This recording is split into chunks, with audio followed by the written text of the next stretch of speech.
बिस्मिल्लाहिर्रहमानिर्रहीम। मेरा नाम डॉक्टर मोहम्मद सलीम बशीर है और मैं कंसल्टेंट ऑर्थोपेडिक सर्जन और चीफ़ ऑपरेटिंग ऑफिसर के तौर पे केकेटी पाकिस्तान में अपने फ़राइज़ मनसबी सर अंजाम देता हूँ।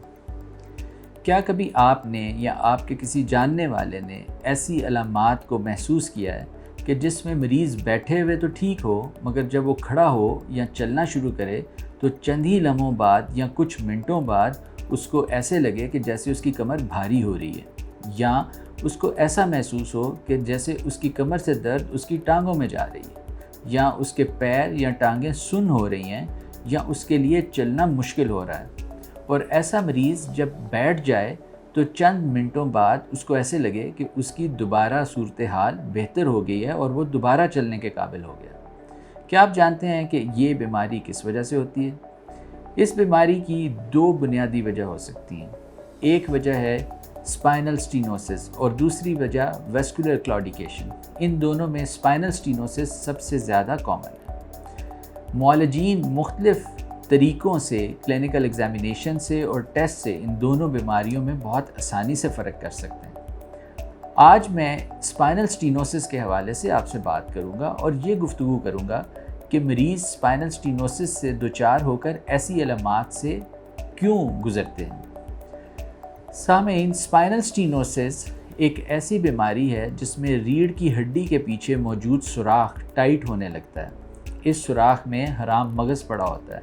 हराम मगज़ का काम हमारे जिस्म को कंट्रोल करना है, हमारे जिस्म से मुख्तलिफ़ महसूसात या एहसासात को लेकर दिमाग तक पहुँचाना और दिमाग से मुख्तलिफ़ अहकाम को हमारे पट्ठों तक पहुँचाना है। जब हराम मगज़ के ऊपर दबाव आता है तो ऐसी सूरत में उसका काम मुतासर होने लगता है। अगर कमर के हिस्से में हराम मगज़ के ऊपर दबाव आए और उसकी खून की गर्दिश कम हो जाए तो ऐसी सूरत में ये अलामात सामने आने लगती हैं जो मैंने पहले गुफ्तगू की। आप ये देखिए कि जब एक शख्स बैठा हुआ है तो उस वक़्त हराम मगज़ का काम बहुत ज़्यादा कम होता है, क्योंकि बैठे हुए शख्स में हराम मगज़ को बहुत ज़्यादा काम नहीं करना पड़ता। ऐसी सूरत में खून की गर्दिश कम होने के बावजूद भी मरीज़ को कोई अलामात नहीं आती, क्योंकि हराम मगज़ को काम भी बहुत कम करना पड़ रहा है।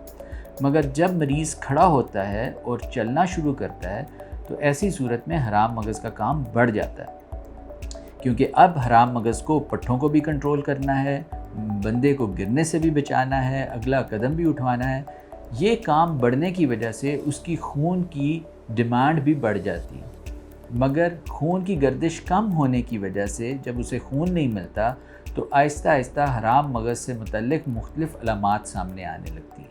तो जैसा कि हमने गुफ्तगू की कि हराम मगज़ का काम एहसासात को लेके आना है, तो नतीजा ये होता है कि जब एहसास ख़राब होता है तो भारीपन, बोझलपन, टांगों का सुन्न होना या तकलीफ़ या दर्द महसूस करने के एहसासात सामने आने लगते हैं।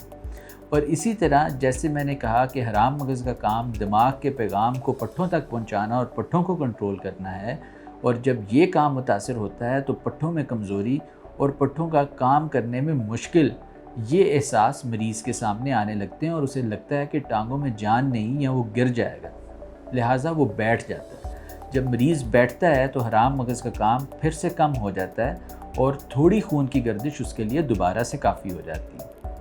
तो इस तरह ये बीमारी मरीज़ में ये अलामात पैदा करती है। स्पाइनल स्टीनोसिस को डील करने के लिए मुख्तलिफ़ तरीक़ा इलाज हैं, जिनमें सबसे पहला तरीका इलाज ये है कि मरीज़ को बग़ैर किसी ऑपरेशन के कंज़र्वेटिवली मैनेज किया जाए। अगर बग़ैर ऑपरेशन के इलाज से मरीज़ के चलने का फ़ासला बढ़ने लगे और अलामात की शिद्दत बेहतर होने लगे तो फिर नेक्स्ट स्टेप्स की ज़रूरत नहीं होती। मगर अगर कंज़र्वेटिव मैनेजमेंट कामयाब नहीं होती तो ऐसी सूरत में रीढ़ की हड्डी में इंजेक्शन और सर्जरी की भी नौबत आ सकती है। कंज़र्वेटिव मैनेजमेंट या बग़ैर ऑपरेशन के और इंजेक्शन्स के इलाज के हवाले से अगर बात की जाए तो उसमें अद्वियात का इस्तेमाल एक इलाज की ऑप्शन है। अद्वियात के हवाले से दर्द की दवाइयाँ आप खुद समझ सकते हैं कि सिर्फ दर्द को छुपाती हैं, जबकि बीमारी के ऊपर उनका कोई ख़ास अमल या असर नहीं होता। उसकी निस्बत ऐसी ट्रीटमेंट्स जो स्पाइनल मैनिपुलेशन के ऊपर बेस करती हों, लिटरेचर ने साबित किया है कि उनका किरदार दर्द की दवाइयों की निस्बत बहुत ज़्यादा बेहतर है। اس مد میں KKT ٹریٹمنٹ ایک ایسا جدید علاج ہے کہ جس میں مشینیں استعمال کی جاتی ہیں جو آواز کی لہروں سے نہایت جینٹلی موروں کو تھرتھراتی ہیں۔ اس پروسیس کو ریزوننس کہا جاتا ہے، اور پھر اس کے ساتھ ساتھ ڈیمیج ڈسکوں میں جین اپ ریگولیشن کے لیے خاص طرح کی پروٹینز کی پیداوار کو بڑھایا جاتا ہے۔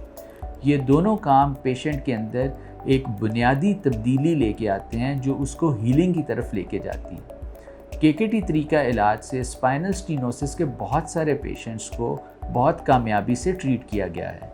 یہ ضرور ذہن میں رکھنا چاہیے کہ اسپائنل سٹینوسس ریڑھ کی ہڈی کی بیماریوں کے حوالے سے ایک نہایت پیچیدہ سچویشن ہے۔ مجھے امید ہے کہ آج کی اس ویڈیو میں آپ کو اس موضوع کے حوالے سے اچھی معلومات ملی ہوں گی۔ بہت شکریہ۔